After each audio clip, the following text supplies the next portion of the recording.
What is up? Sorry that I'm late. I'm Rori, Dr. Rori Alter, physical therapist and starting strength coach, and I apologize for being late. I was trying to use Zoom so that I could do two views for you guys because we're going to be talking about the bench, and I'm in here with my setup, so I wanted to kind of give you two views, but I'm going to try and finagle all of this without two views today. So a little bit of an introduction. Actually, let me just let Master Pete know that I'm live if he's not sure that I am. He's just gonna give it a couple minutes so that he can get set up with everything.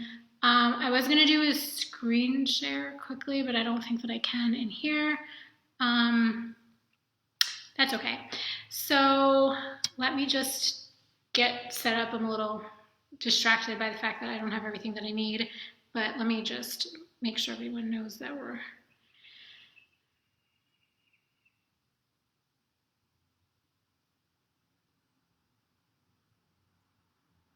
okay. So like I said, I'm Dr. Rori Alter. I'm a starting strength coach and physical therapist, and I own my own company called Progressive Rehab and Strength. Through there, I do online coaching, in-person coaching, physical therapy, rehab coaching, and everything in between. And I'm also a competitive powerlifter, and I specialize in the bench press. I do ultimately, on the regular, compete in full power, but I just happen to be really good at the bench press. So I have done a lot of bench press only competitions and competed on the world platform at the World Championships twice, once in Finland and this past summer in Japan in the bench press. So we thought it would be a good idea to come on here and talk about how to optimize your bench press and get the most out of it, both from a technique perspective and a programming perspective. So if you see me look down, it's because I'm looking at my notes. So let me just pull up my notes since everything kind of got out of whack here. Just give me a second. So we're gonna first talk about technique components that contribute to optimizing your bench press, and then we're going to briefly talk about programming components that lead to optimizing your bench press. And when I say optimizing your bench press, and obviously for all of us here, we follow the starting strength model or some of the starting strength model. If you haven't read the book, I recommend reading Starting Strength Basic Barbell Training, and there are tons of YouTube videos from many of the starting strength coaches on how to execute the bench press according to the model, and then each coach's little snippets of how they coach it a little bit differently or speak about it differently that might help you integrate some of these cues that we're giving you. So I recommend not just looking at the starting strength videos for technique, but also looking at all the starting strength coaches videos on technique. So if you're interested in my personal video, I have a couple of videos on my Instagram, but I have one main technique video on the bench press on my YouTube channel. If you just YouTube or Google Progressive Rehab and Strength bench press, my bench press video will come up. So everything that I'm talking about today is covered in that. And we have a bunch of articles on our website that talk about the bench press technique. And then there's some articles on our website that also touch on programming, not specifically from a bench press standpoint, but how to optimize your program so that things try to never really go awry. So let me just see what's going on here. All right, so Pete says we're good to go, and I've kind of been going, so I'm going to keep going. So just a little bit of kind of like housekeeping for this live. So I'm going to talk about technique, then I'm going to show you some technique things, and then I'm going to go into talking a little bit about programming. If while we're going through this live you do have a question, it will be much easier for me to find your question when I'm done talking if you put a big giant Q, the letter Q capitalized, before you ask your question. So that when I go through them, I see, oh, that's a question, and I'll answer it. The other thing I want you to do is wave or say hi or write something that you love about the bench press or which starting strength coach that you work with or follow on YouTube or Instagram or wherever.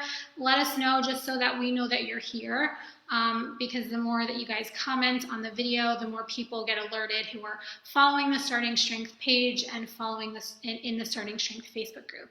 So just let us know that you're here by putting your favorite emoji, your Starting Strength coach that you work with, put their name, tag them, or just tag a couple friends to watch, whatever you want. What's your favorite lift? Just leave that in the comments, or even just say here or live so that we know that you're here and everyone else who's part of this community gets alerted that this is live.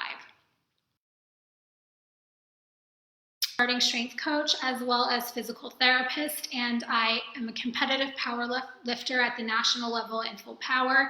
I've competed at USAPL. I don't know if I'm allowed to say that. I've competed at nationals since 2014. I've competed at the Arnold every year since 2015, except 2017 because I missed registration, and except this year as well because I was going to, but then the whole COVID-19 thing, so I pulled out, mainly because we had just found out that we were expecting and I really didn't want to travel or compete at that point in time. So that's why I didn't compete at the Arnold this year, but I've also competed on the international level at the World Championships twice. I competed in Finland in 2018. I got second in the bench press. So this is a bench press World Championships that I'm talking about. And I competed last year in Japan, and unfortunately, I only came in 4th place. We tried really hard to jump me up to 3rd place, but it didn't happen.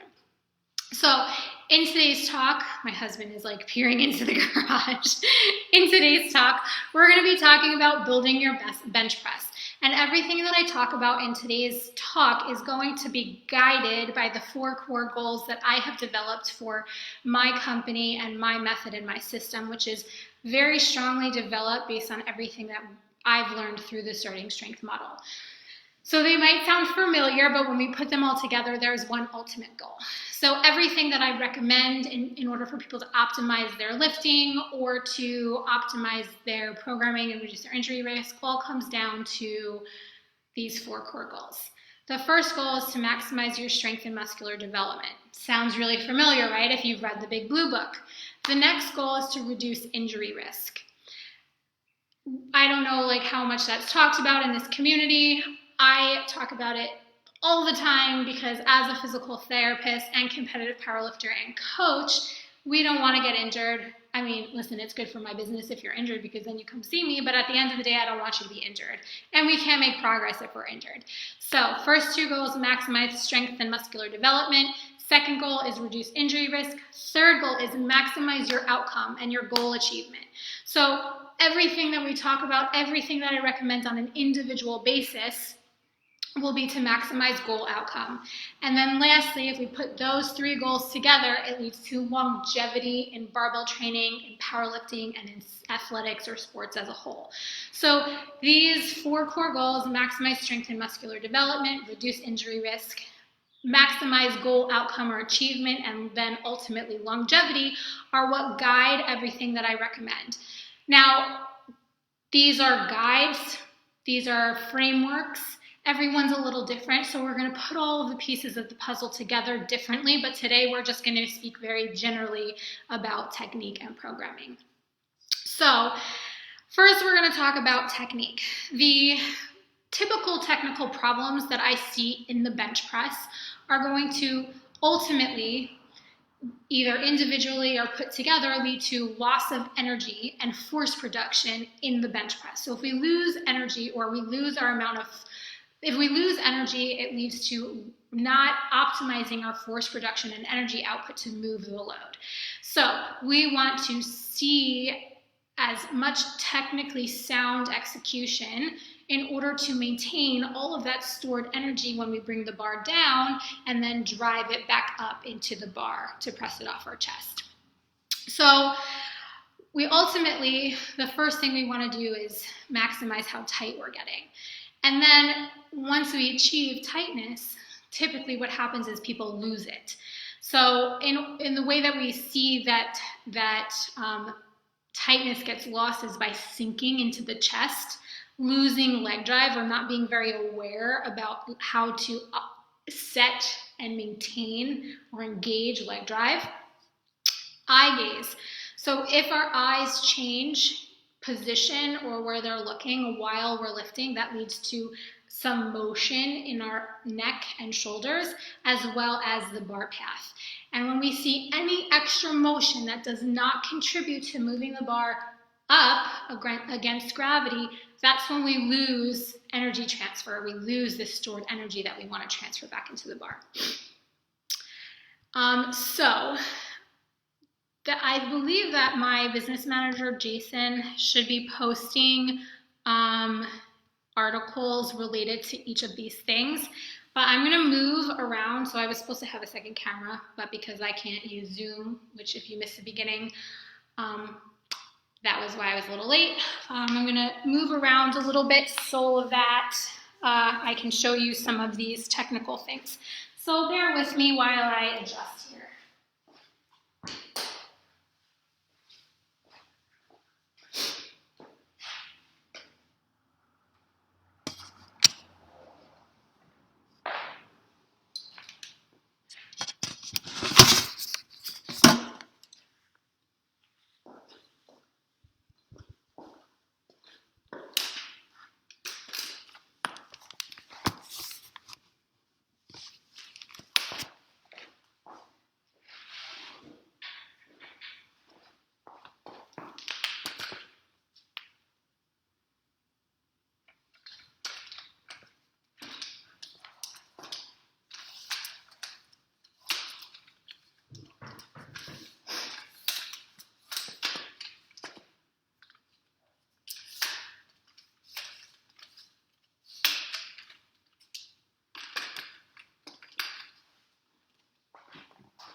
Okay, so let me just see.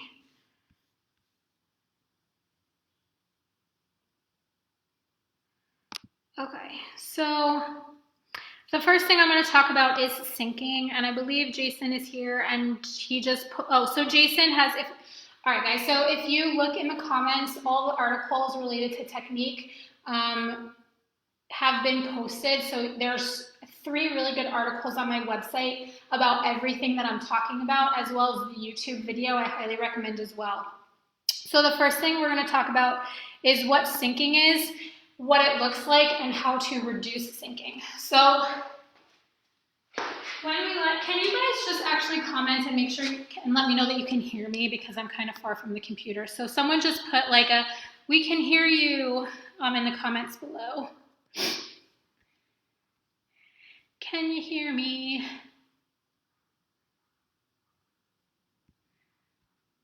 Well, I'm going to just assume that you guys can hear me. So I'm going to get started. So when we lie down or set up on the bench, we want to get tight. What does tightness mean? It means that we're developing as much tension and rigidity throughout our body as possible. So we're going to set up under the bar. We're going to put our feet nice and flat. Whatever our arch is, we'll set our arch. And then we're going to take the bar out of the rack. And then we have to get tight again. That's where a lot of people fail to realize, is they have to reset their shoulders when they take the bar out of the rack. The next step is to push with your legs into the bar or into your shoulders. It's not up, so you don't want your hips to come off the bench. You want to push into your shoulders. So you should see motion of your body horizontally into your shoulders. The next place that people lose tension is at the bottom of the bench.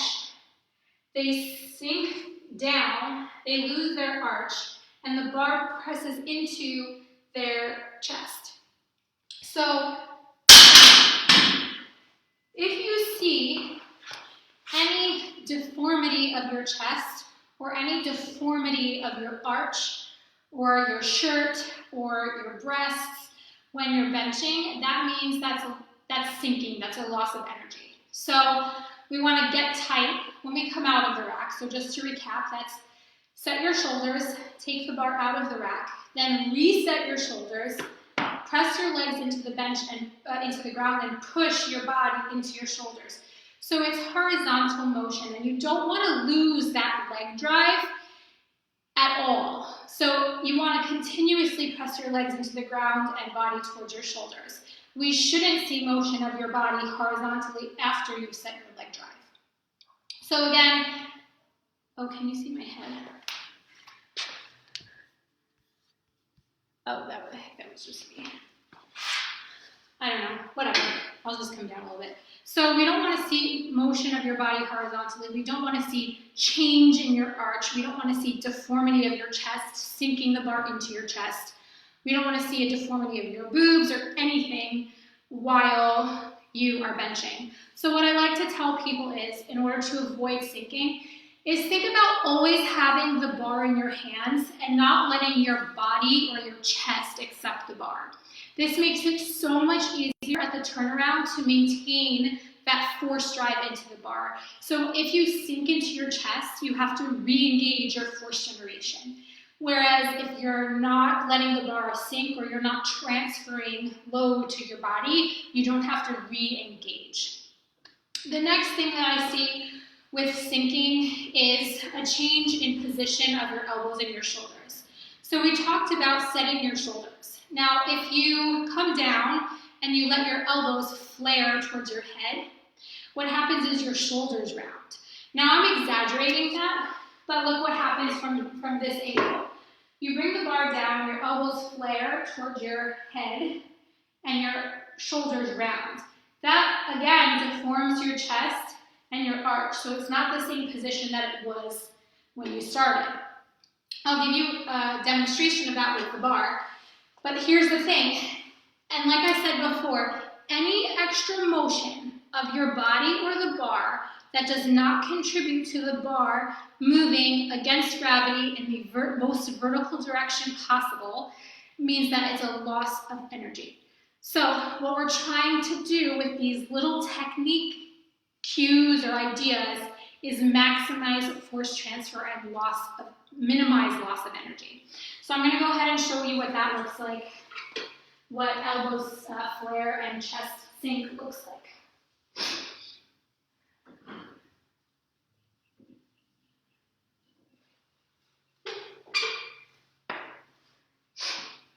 So hold my shoulders down, push my legs into my shoulders, take the bar out, reset my shoulders. And here's where we see that elbow flare and that shoulder position change. I bring it down, my elbows flare, and then I push back up. So that little flare deformed my chest just a little bit, and then I had to do this motion in order to push the bar back up. That motion did not directly contribute to the bar moving up. So it's extra motion under heavy load that does not contribute to maximizing our force output. The other thing is, these little tiny movements that don't contribute to moving the load against gravity over time or by chance or at random could lead to injury. Not saying that they will, not saying that moving the wrong or not optimal way is going to cause injury. But I want you to understand that accounting for these movement deviations or suboptimal movement patterns reduces the risk for injury. And it also maximizes our strength development and then ultimately our goal achievement because we're able to move more load, okay? So those are those three goals that I talked about that lead to our fourth goal, longevity, and that drives all the recommendations that I make for individual people, right? So that's sinking. Let me see what was next on my agenda.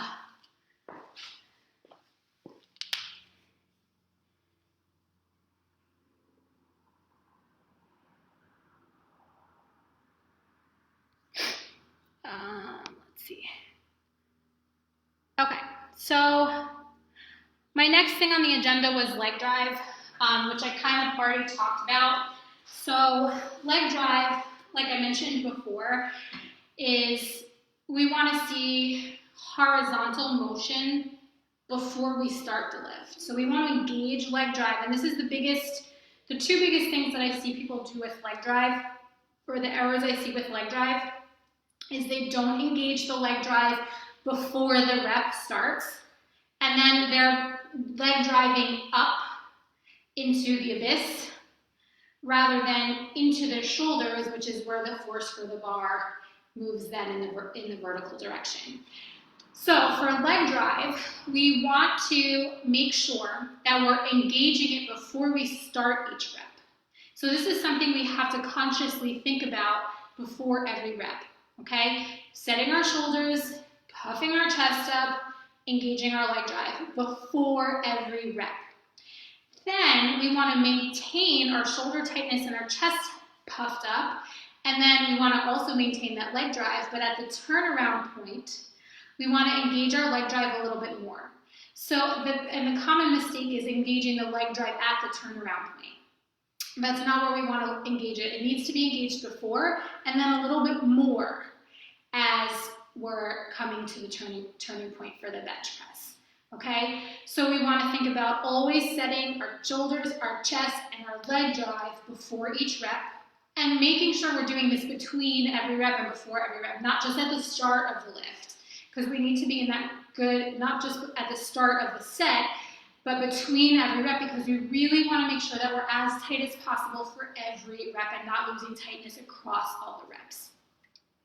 So then engage the leg drive at the turnaround point, but also at the start of the lift. Now the other thing is that people drive up into the abyss, but really we want to focus on driving into the shoulders, okay, rather than straight up. So I'm going to show you what that looks like with no bar in my hand, and you can practice this. I don't know if this isn't, it should work on my bench, but without a bar in your hands, what you want to do is lie down on the bench and practice your leg drive by sliding off the bench or towards the head of the bench. So leg drive should look like that. Okay? So practice your leg drive by sliding that way. Okay? Now, if you have a partner in the gym, like I don't have a partner today, you can have them come over here. I'll show you. You can have your partner, training partner, spotter, come over here, put their hands on your shoulders this way, push your shoulders that way, and say, push into their hands. So it's like a tactile cue or feedback for where you should be pushing, rather than driving your legs up into the ceiling or abyss. Okay? So I'm going to show you what bad or suboptimal leg drive looks like. So suboptimal leg drive, I'm going to try and do it. I don't do it that often. Looks like this.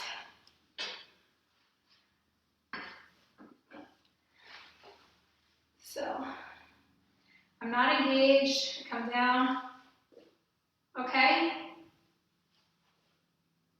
Versus engage. So did you see how it's small motion, but you can see it when I do it. I'm engaging my leg drive, right? So my legs are working. And then I bring the bar down and engage a little bit more. But you don't see any motion of my body or minimal motion of my body after the rep starts. Okay? So the last thing that I want to talk about is eye gaze. So if you've read the Blue Book, we talk about setting your eye gaze to one point and keeping your eyes fixed to that one point. In the bench press, that holds true as well. And the reason we want to do this is multifold. But the main reason is because when our eyes are focused to one point, we maintain our balance better. Now, what does balance have to do with the bench press if you're lying down and not standing up? Well, balance has to do with making sure that the bar path is as straight as it should be. Now, in the bench press, the bar path is not straight vertical from top to bottom, bottom to top. It's a little bit diagonal because we want to reduce the possibility of hurting the shoulder. Doesn't mean we will hurt the shoulder if we don't do it this way, but we do want to reduce the possibility of hurting the shoulder. So we start from a position right above the shoulder joint, and we come down to a point about 2 to 3 inches below the shoulder joint.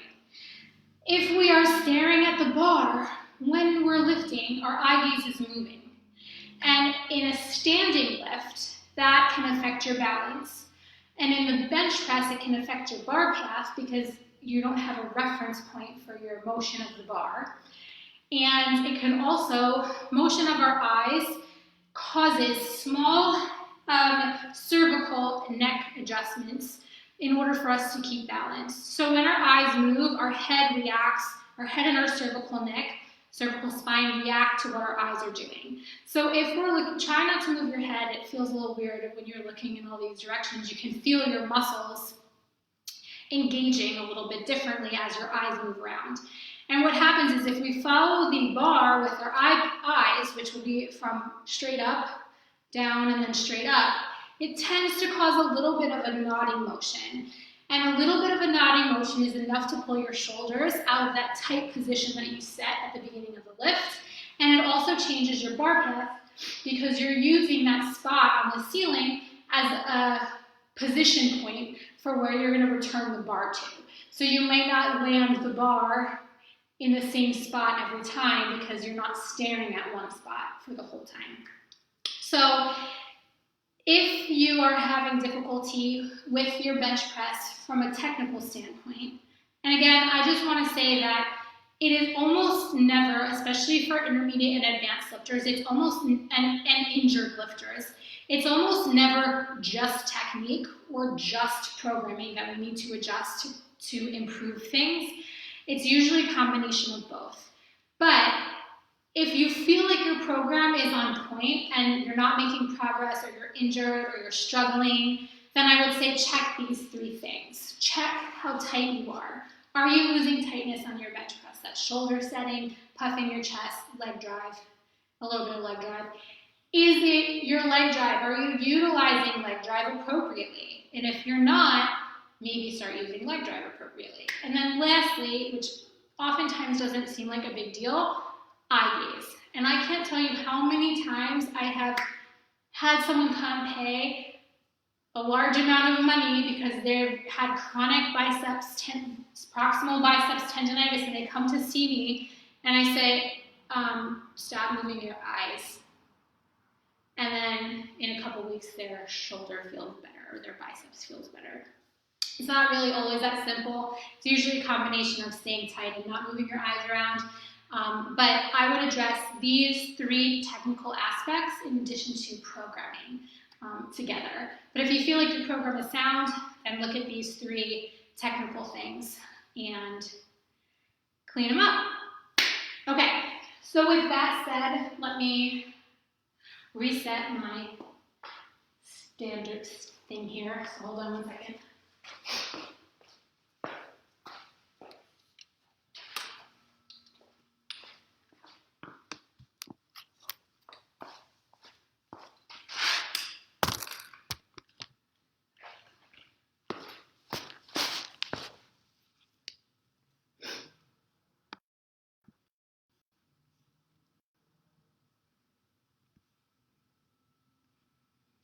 All right.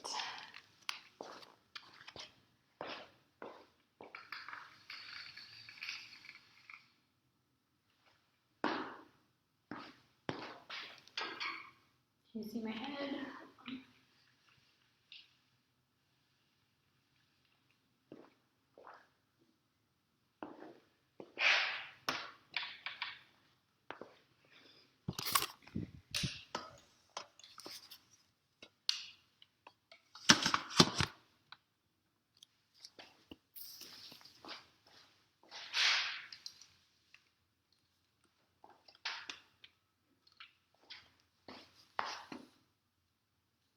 All right, so I'm back.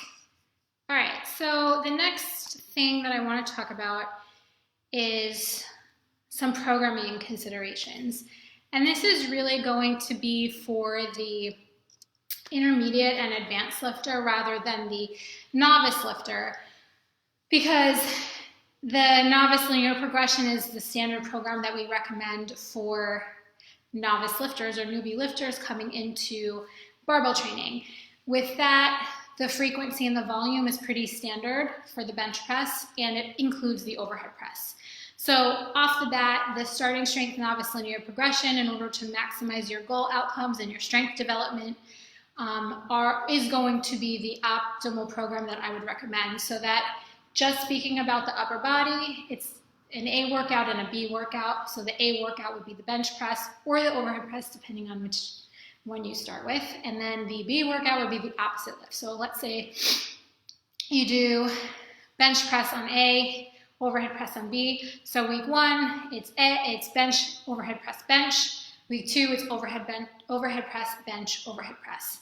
It starts with 3 sets of 5, adding a certain number of pounds every session. Generally speaking, for the young, healthy, athletic person, you might get away with 5 to 10 pounds on the bench press for the first couple of weeks. Then you're going to go to 5 and then 2.5.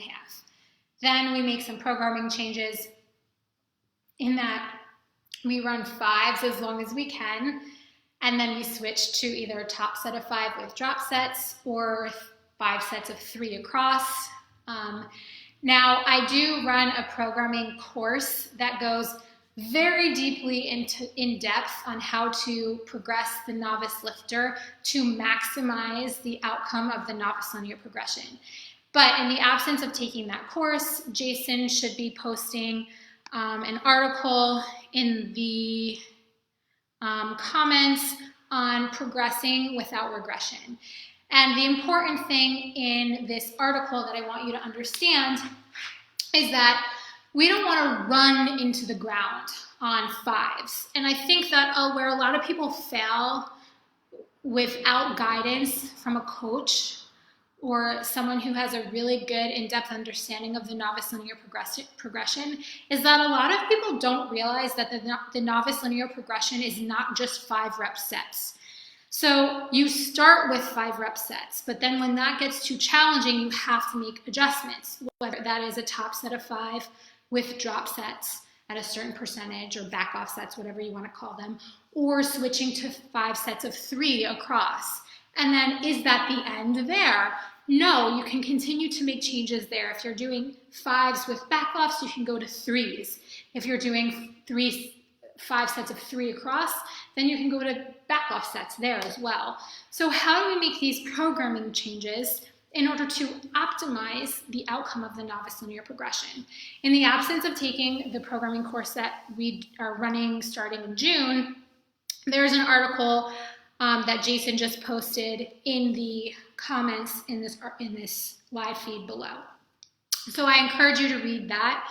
And you shouldn't wait. I would say that you shouldn't, and this might be a little bit different depending on what starting strength coach you're talking to, but I wouldn't recommend waiting until you fail reps to make adjustments. And that's kind of what I talk about in the course, is how do we recognize like signs and symptoms of needing to make a change before we start failing or get injured, okay? So I highly recommend reading that article. It's called Progression Without Regression, How to Adjust Things Before They Go Awry. So these principles in that article can also be applied to intermediate programming. But when we come to intermediate and advanced programming, it becomes a little bit more challenging. So we're coming from a period of this novice linear progression where we're benching 3 times every 2 weeks, okay? So there are a couple, and we're on like a lower volume program because we started with 3 sets of 5. And if you really run the linear progression to the end, you might be on like 3 sets of 3. So it depends how you're running the novice linear progression, but it's lower volume and low frequency when you get to the end. So there are some ways that we can start to make programming changes and volume changes in order to continue progressing our bench press forward. But I cannot stress enough that the novice linear progression is where you should spend so much time really making sure that you're milking appropriately out of it rather than just running 5s and then switching to like Texas method or HLM. You got to finish the linear progression. You have to finish it correctly, okay? So that's going to be your base. If you can get really, really strong on the novice linear progression, you're going to be a banging bencher, okay? So if you need help with that, read the article that Jason just posted, Progression Without Regression, or reach out to a starting strength coach to help you with that. We do offer programming through our website. You can book a free call with us just to kind of get a sense of what we're like, and if we would be a good fit and what our options are. Now, when you get to intermediate programming, we do two things. We increase the volume and we increase the frequency. But outside of the starting strength community, I think the biggest problem facing lifters who are struggling to have a healthy and strong bench is twofold. Well, threefold. One or fourfold. They're doing too much volume. They're doing too much intensity. They're training at high intensities all the time, okay? They're not including the overhead press, and they don't include some type of chin-up or pull-up. So in your intermediate program, you want to make sure that you're overhead pressing, you have some type of chin-up or pull-up. If you can't do chin-ups or pull-ups, some type of variation. The variation could include the lat pull-down. It can include inverted rows, assisted pull-ups, banded pull-ups. Those are, if you can't do chin-ups or pull-ups, I would highly recommend including one of those in order to strengthen your shoulders and your upper back. Because having strong shoulders and having a strong upper back are going to be a really good foundation for setting and maintaining your shoulder tightness and your upper back position in the bench press. And generally speaking, the health and strength of your shoulder through its full range of motion. So just training the bench press won't do that. So you really want to include the overhead press and some type of chin-up or pull-up variation. Now, if you're a non-competitive bench presser, I would recommend that if you're doing the HLM type program or Texas method, I usually default to the HLM type program. In my method, I have a similar type program that I call the VLI. And what I recommend is on one of the benching days, typically the intensity day, off the bat for the non-competitive barbell athlete or the strength lifting trainee who's competing in the overhead press, I recommend that you do incline bench press. I think it's a very good medium between the two, overhead press and bench press, so it will have good transfer to both of them. Now, obviously, we're here to talk about building a big bench, so we would do in that program, or in our intermediate program, we would bench twice per week because remember, we're coming from a period where we were benching 3 times every 2 weeks. So we don't want to increase the frequency too much because when we do too much, too soon, too fast, that's also when things go awry. So you're going to have one day of volume type benching and one day of intensity type benching. So lower volume, higher intensity. And that third day in the middle is going to be your overhead press for some type of medium amount of volume and intensity. Now, the intensity on the volume day needs to be appropriate, so it shouldn't be extremely high. And I don't want to get my head chopped off here for talking about rating of perceived exertion, but it should be when you start your program, so when you start your intermediate program, you want to look at something around RPE 7 on average for those volume sets across. So when you average the rating of perceived exertion, it's a 7. And on the intensity day, you want to look for an average of an 8 to 8.5 across those 3 sets put together. And the reason why is because you want somewhere to start and progress from. So in the absence of knowing anything about your numbers, I don't have like 1RMs or estimated 1RMs for you guys. I will say start your volume day at either 70% or an average RPE of 7, and start your intensity day, depending on what program you're doing. If it was the VLI that we talk about in Programming Fundamentals, my online course, it will be either an average of an RPE 8 or about 80% of your most recent estimated 1RMs, okay? So this gives you somewhere to progress from. If you start too heavy, you got nowhere to progress from. And the thing is we want to stretch these periods of time where we have good, solid training out as long as possible.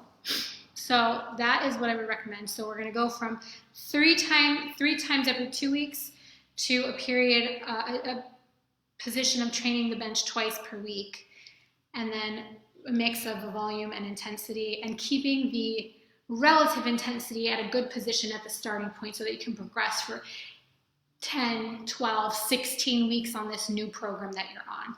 And then as we start to need to change things, we can change the frequency, we can change the type of lifts that we're using, we can use supplemental lifts, and we can change the intensity. So I really do also apply the concept in that article, progression without regression, to the VLI or your intermediate type program. So if you're doing 5x5 on day 1 and things need to change because the intensity is getting too high for the intention of the volume day, then we can switch to a top set with drop sets.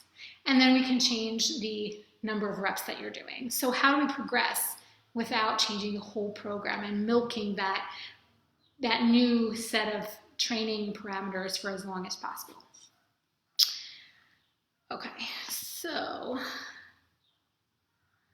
the last thing that I want to talk about is, or two things that I want to talk about, is how much are you resting between sets? So oftentimes people bench, you'll need less rest on the bench than you'll need on, let's say, a heavy deadlift or a heavy squat day, but respect the rest. I think that that's really important, especially as we get into these like higher relative intensities. You really do want to rest and allow yourself to dissipate the fatigue enough between sets so that you can execute your technique well as possible for each rep across a set. So respect your rest, but if you're starting to rest, and this is a philosophy that I have in my model, the PRS programming model, is that if you're resting for too long, so like let's say you have to do 5 sets of 5 on the bench press and you're resting 10 minutes between every set, that's a 50 minutes of resting. And when we're looking at longevity in the sport, that takes into account your motivation to train. So if you're getting very frustrated with your training sessions because they're taking so long, then adjust the program so that your training, so that your rest periods, so that your rest periods don't need to be that long, because it's not beneficial at that point, because the stress of the training session mentally outweighs the benefits of pushing that intensity. So on your volume day, you shouldn't, like when you get to a point where you're resting 5 minutes between sets, maybe it's time to change the program. And on your intensity day, if you're getting to a point where you're resting somewhere between 6 and 7 minutes per set, maybe it's time to change the rep scheme or adjust the program a little bit so that you continue to stay motivated. Because remember, longevity is the ultimate goal. And if you're demotivated or you're stressing or you're like, I don't want to go in, it's so heavy today, or my rest takes so long, then you're not going to want to train.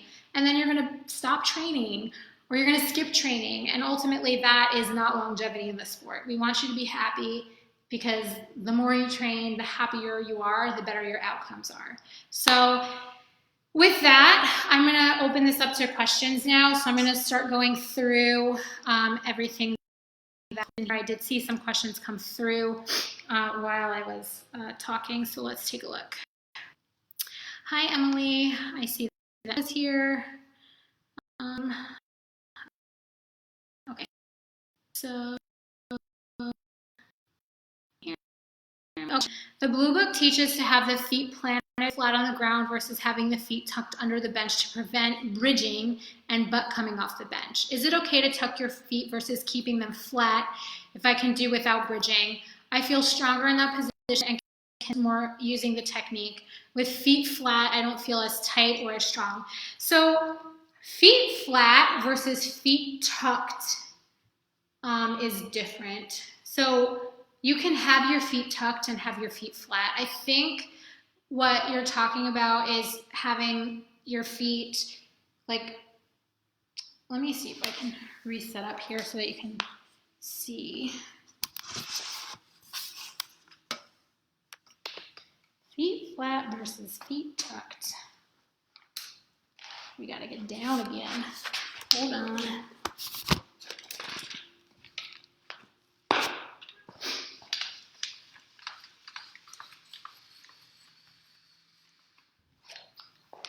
So, let's see. Yeah, okay.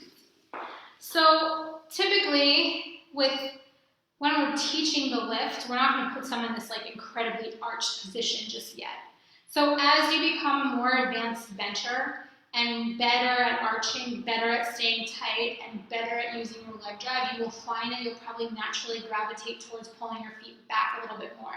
It also depends on your body type, how much mobility you have in your spine and your hips, and your anthropometry, so how long your limbs are relative to your torso and all those things. So foot position, placing them right here versus all the way back, is going to be different for every person because every person is designed differently. I hear my dogs barking, sorry. So typically when we work with a novice to teach them how to bench press, we put their feet about here. But as you develop more body awareness and better control of getting tight, you might find that you want to pull your feet back more. But it's possible to have your feet flat here. So you can have your feet, and also to get good leg drive and not let your hips come up. But flat versus back is not the same thing because they're flat here in the back position and they're flat here. What you might be confusing it with is benching on your toes, which is allowed. So and when we talk about benching on our toes,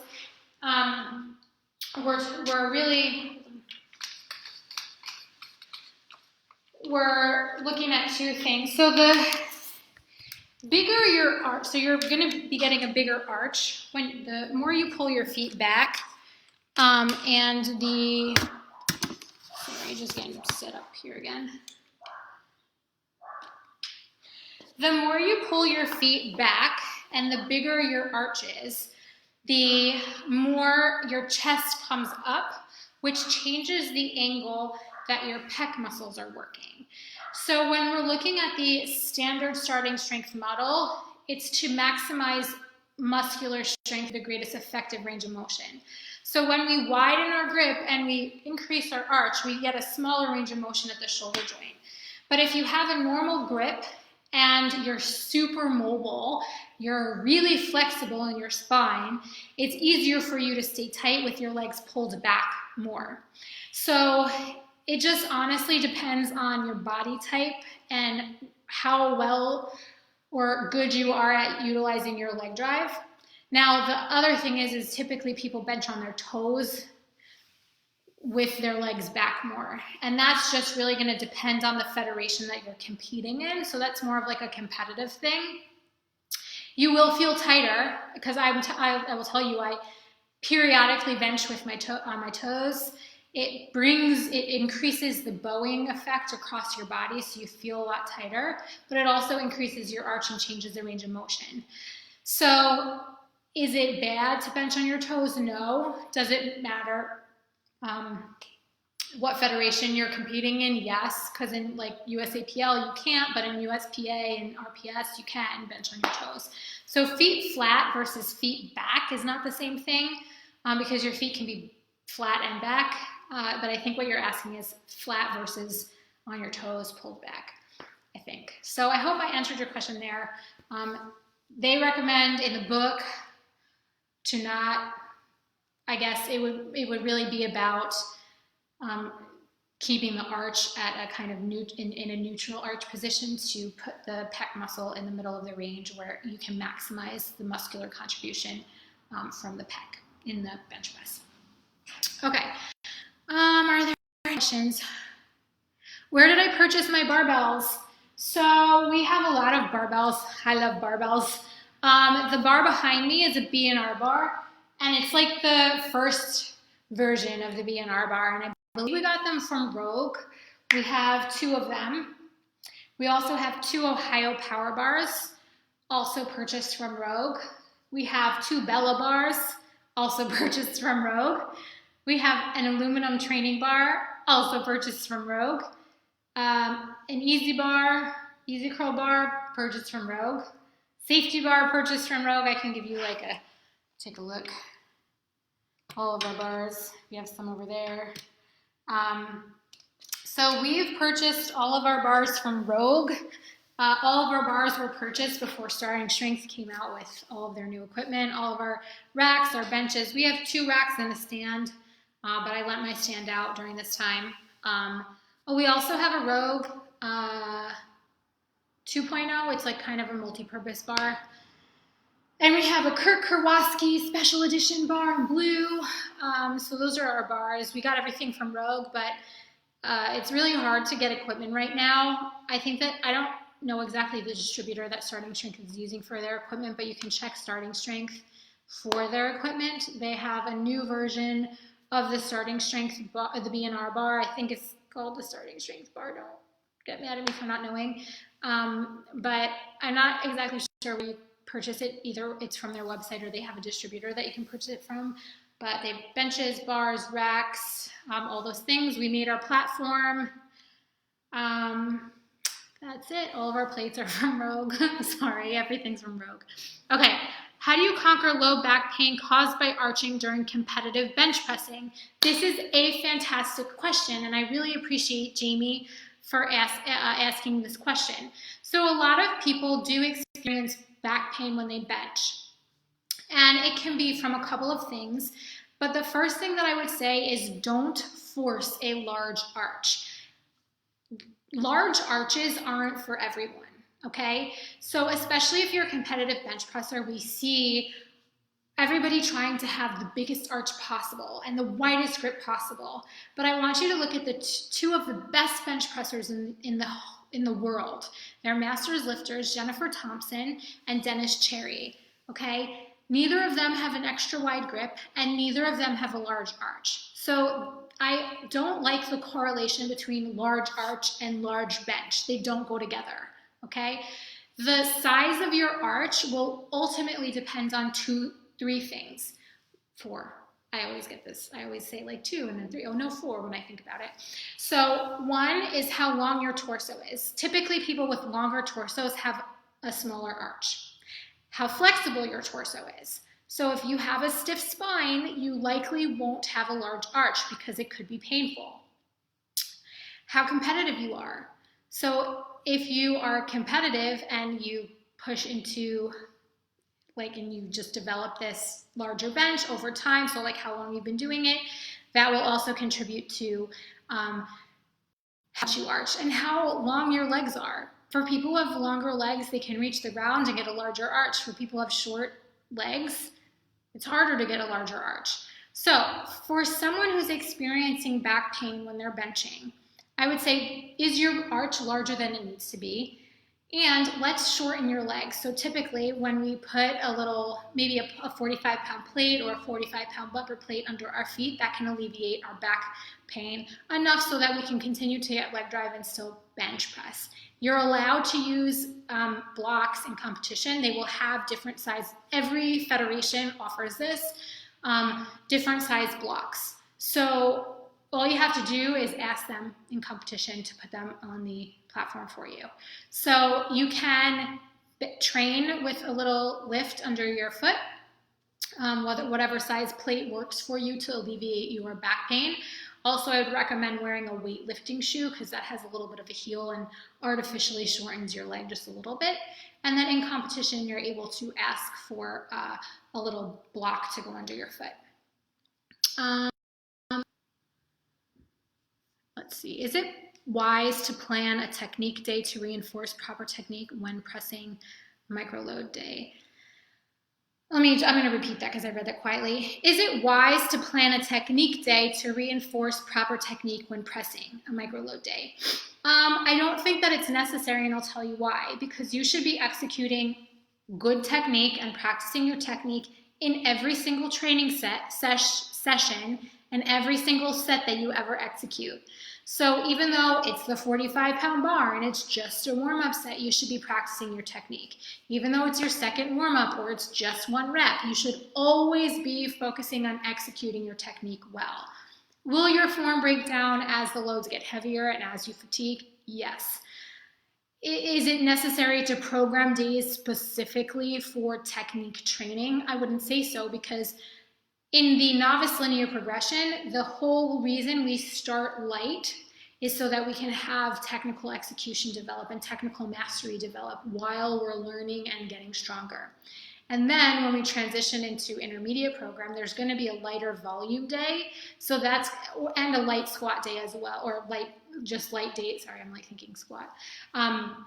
there's going to be lighter days, and you're always going to be warming up your lifts. So do we need to program specifically? No. If you're struggling with technique a lot, could we change the type of lift that you're doing so that it's a tempo lift or a pause lift to focus on areas that you might be having some technical breakdown? Yeah, because it can help reinforce it. But do we need to specifically say today is a technique day? No, I don't think that there's much benefit in that, because you should always be practicing your technique from day one, from rep one, from set one, every single day. So I don't think that it's necessary, and I think that's, your brain always has to be on when you're lifting. You shouldn't take for granted any set. So, and I think that is also probably at the end of the day, we could teach you as much technique as we want. We can throw you the best program out there. We can work with you every single day, but unless your brain is in the game on every single rep, it's not going to stick. So I think that's like also a huge difference between a person who has technical mastery and it becomes a very elite athlete, just in general, not just speaking about me, but I'm saying like any elite athlete, is that they are always focused on the minor details and executing perfectly versus taking a rep or a set for granted. So nope, I would say don't need to program a technique or light day. Just utilize every single set, every single rep, every single session to be practicing.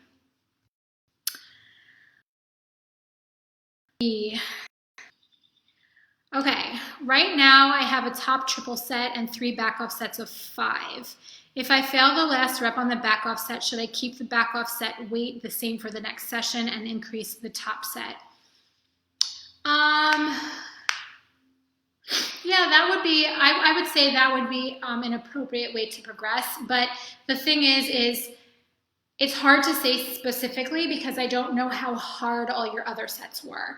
So, and this is something that I teach in my programming fundamentals course, is how do we look at every single set, every single work set in terms of their relative intensity or how they were executed? How do we average that together and keep track over maybe a couple of sessions in order to say, okay, it's time to change something? So I don't know enough about you and that particular training session and set relative to the sets and sessions before in order to help you make an appropriate determination for how to progress going forward. If your top set was relatively easier, so not a 9, not a 10, and all the sets before the one that you failed were in the RPE 8 to 9 range, could you repeat the same back off sets and go up on the top set? Yeah. But if you're averaging over an 8.5 on all of those sets for the last 3 sessions, I would say the program probably needs to change. And that's something that we spend a shit ton of time talking about in programming fundamentals. So how do we make those training decisions, not just based on one training session and one training set, but relative to your training sessions previously?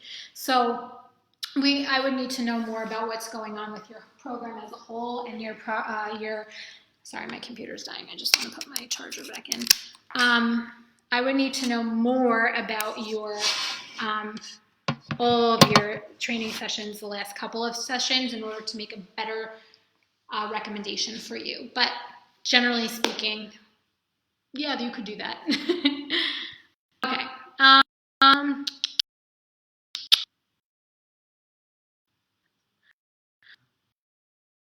Okay. Thoughts on Kabuki, strength, Duffalo, or Cadillac bar for benching?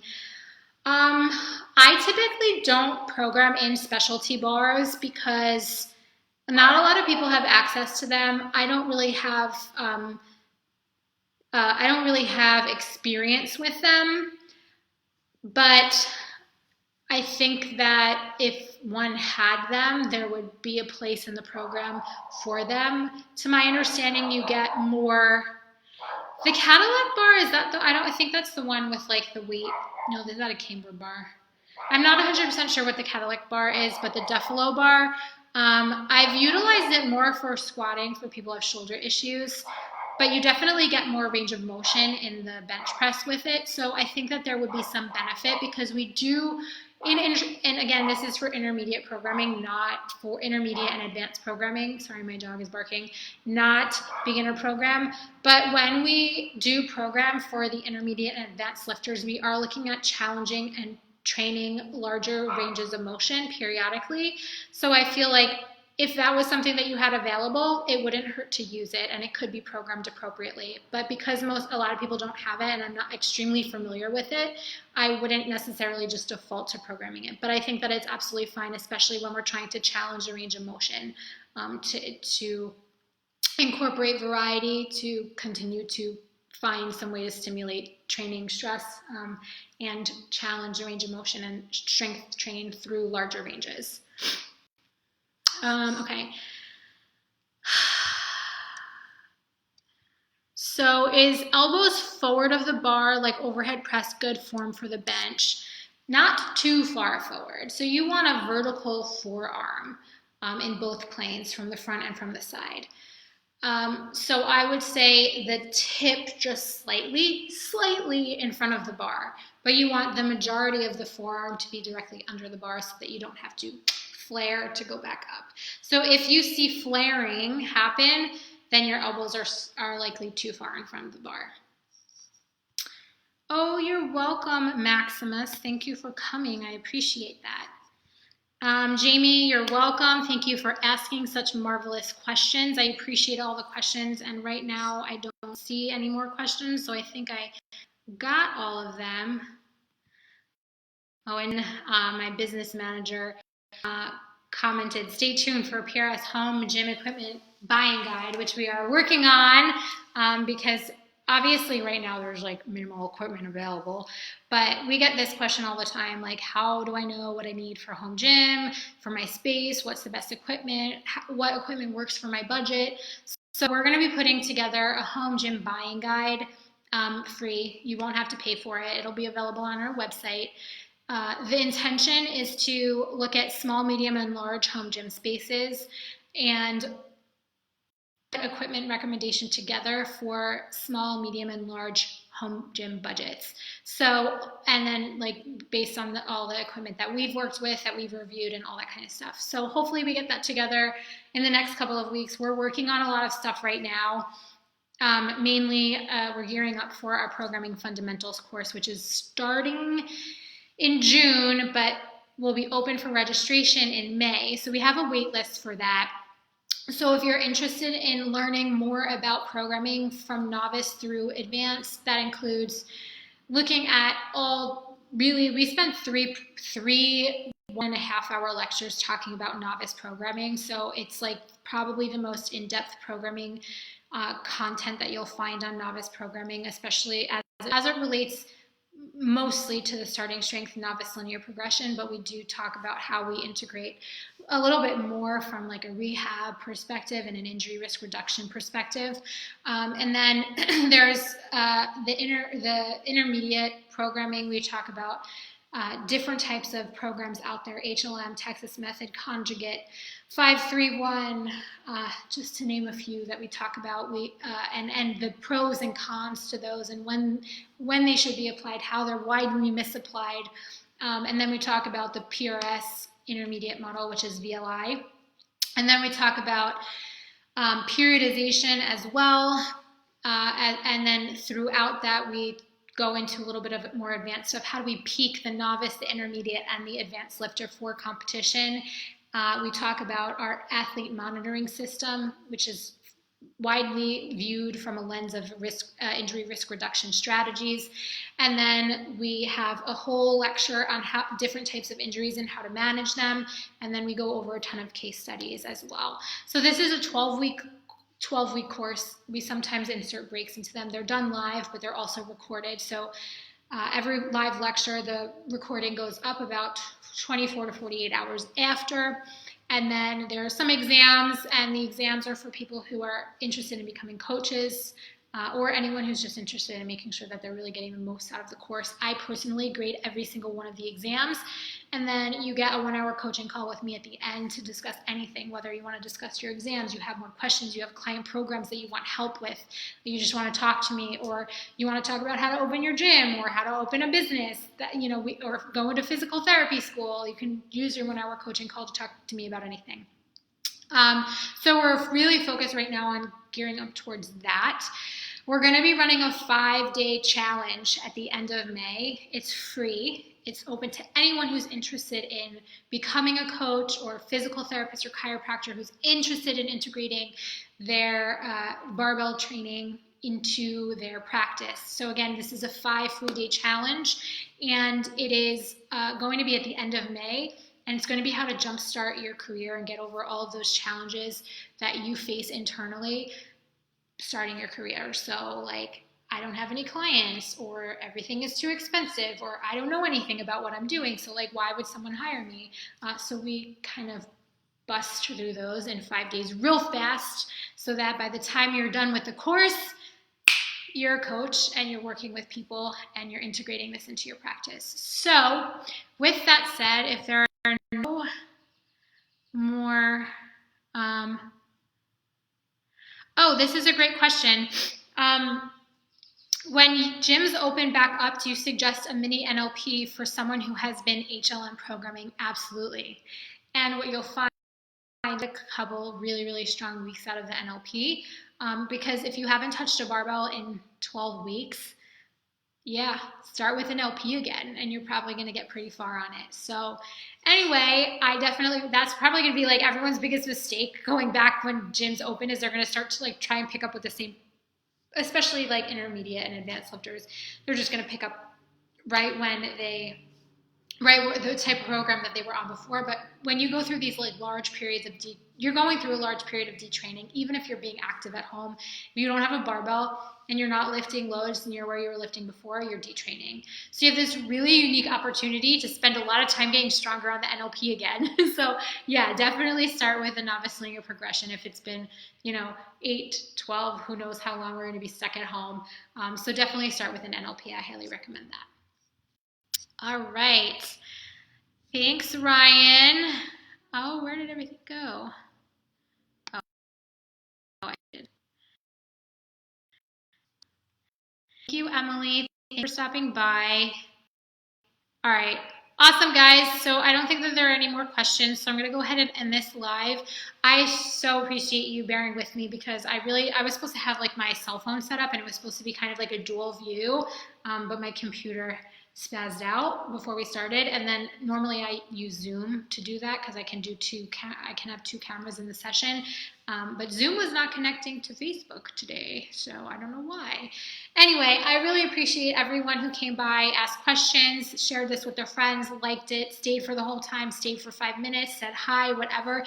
Thank you so much. And if you have any questions, you can find me on Instagram at Rori, RORIMEGAN, so Rori Megan _PRS. You can follow my business page, which is at Pro Rehab Strength. Our website is progressiverehabandstrength.com. And if you have any questions, feel free to chat me up on these social channels, because I'm here and I love helping. All right, guys, thank you. Bye.